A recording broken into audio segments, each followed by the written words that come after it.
সিরাজগঞ্জ সদর উপজেলার বাগবাটি ইউনিয়নের পিপুলবাড়িয়া বাজারে তেলের তীব্র সংকট দেখা দিয়েছে।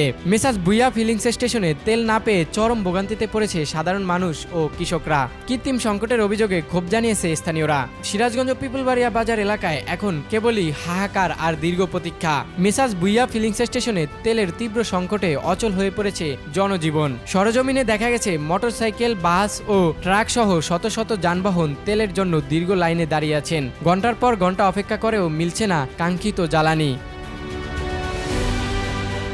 সবচেয়ে বিপাকে পড়েছেন স্থানীয় কৃষকরা। বড় মৌসুমের এই সময়ে সেচ এবং হাল চাষের জন্য ডিজেল অপরিহার্য, কিন্তু তেল না পাওয়ায় অব্যাহত হচ্ছে ফসল উৎপাদন। কৃষক মোহাম্মদ শফিকুল ইসলাম জানান, জমিতে সেচ দিতে না পেরে ফসল নষ্ট হওয়ার উপক্রম হয়েছে।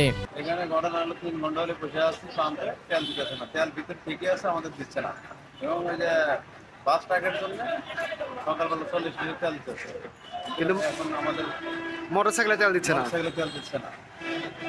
আমাদের বেশির কাছে কম দিই, কম দিক, সমস্যা নেই, আমরা ঠিক চলতে পারবো। কিন্তু এখানে কোনো তেল নাই, এই জন্য বন্ধ করে দেখো। এই পাম্পে তেলের জায়গা আসছে, তেল দিচ্ছে না রোপে। আপনি ডোবে তেল কিসের জন্য নেবেন? কি কাজের জন্য ডোবে তেল নেবেন আপনি? আমি রোপে তেল নিচ্ছি, আমার প্রজেক্ট আছে। এই বর্তমান প্রজেক্টে ধান যদি ললকা আমরা যদি আবাদ যদি না করতে পারি তাহলে তো ধান হবে না, আর ধান যদি না হয় বাংলাদেশের জনগণ খাবে না। এদিকে সাধারণ মানুষের অভিযোগ, এই সংকট অনেকটা কৃত্রিম। ফিলিং স্টেশন কর্তৃপক্ষ ইচ্ছাকৃতভাবে তেল মজুত করে রেখে সরবরাহ বন্ধ করে রেখেছে বলে দাবি করেছেন স্থানীয়রা। তেল না পেয়ে যানবাহনের জটলায় পিপুলবাড়িয়া বাজার এলাকায় তৈরি হয়েছে তীব্র যানজট। এতে কেবল চালকই নন, সাধারণ পথচারী ও যাত্রীদের চলাচলেও পোহাতে হচ্ছে চরম দুর্ভোগ।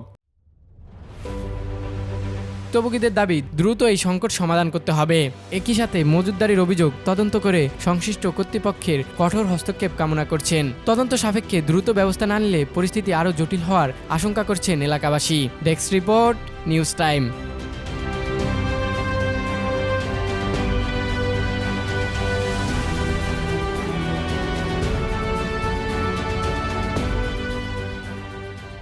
Desk report, news time.